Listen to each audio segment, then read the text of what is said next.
Payyanur CPM-ലെ fund വിവാദത്തിൽ vigilance അന്വേഷണം വേണമെന്ന് BJP.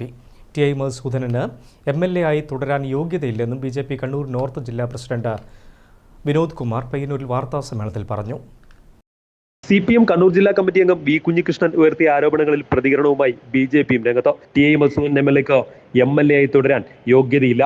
ധനരാജ് രക്തസാക്ഷി ഫണ്ട് ഉൾപ്പെടെയുള്ള കാര്യങ്ങളിൽ നടന്ന വലിയ അഴിമതികളെക്കുറിച്ച് CPM നേതാവ് തന്നെയാണ് ചൂണ്ടിക്കാട്ടിയത്. ഇതിൽ വിജിലൻസ് അന്വേഷണം വേണം. MLA സ്ഥാനം രാജിവെക്കാൻ മധുസൂദനൻ തയ്യാറാവണം. BJP നോർത്ത് ജില്ലാ പ്രസിഡന്റ് വിനോദ് കുമാർ പയ്യന്നൂരിൽ മാധ്യമങ്ങളോട് പറഞ്ഞു. ധനരാജ് ഫണ്ടിൽ നിന്ന് 40 ലക്ഷം രൂപ വെട്ടിപ്പ് നടത്തി എന്നുള്ളതാണ് ഉന്നയിക്കപ്പെട്ട ആരോപണം. അതുപോലെ പയ്യന്നൂർ ഏരിയ കമ്മിറ്റി ഓഫീസ് ഉണ്ടാക്കുന്നതിൽ ജീവനക്കാരിൽ നിന്ന് മാത്രമായി നടത്തിയ വെട്ടിപ്പ് 70 ലക്ഷം രൂപ. ഇത് രണ്ടും കൂടെ കൂട്ടിയാൽ തന്നെ 1,10,00,000 രൂപയായി. ആ കാലത്തുണ്ടായിരുന്ന തെരഞ്ഞെടുപ്പ് ഫണ്ട് കൈകാര്യം ചെയ്യുന്നത് ഇന്നത്തെ MLA, അന്നത്തെ ഏരിയ സെക്രട്ടറി മധുസൂദനായിരുന്നു.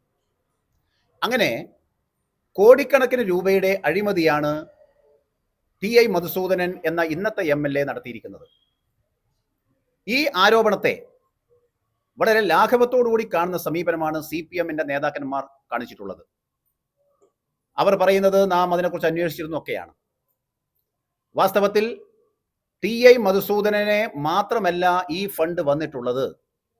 CPM-ന്റെ പല ജില്ലാ സംസ്ഥാന നേതാക്കന്മാർക്കും ഇത്തരം ഫണ്ട് പോയിട്ടുണ്ട് എന്നുള്ളത് കൊണ്ടാണ് ഇതിനെക്കുറിച്ച് സമഗ്രമായ ഒരു അന്വേഷണം പാർട്ടി തലത്തിൽ നടത്താതിരിക്കുന്നത്.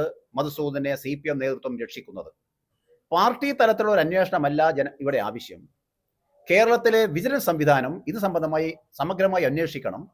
ഒരു വിജിലൻസ് അന്വേഷണം ഇത് സംബന്ധമായി വേണം എന്ന് BJP ആവശ്യപ്പെടുകയാണ്. News bureau, Payyanur.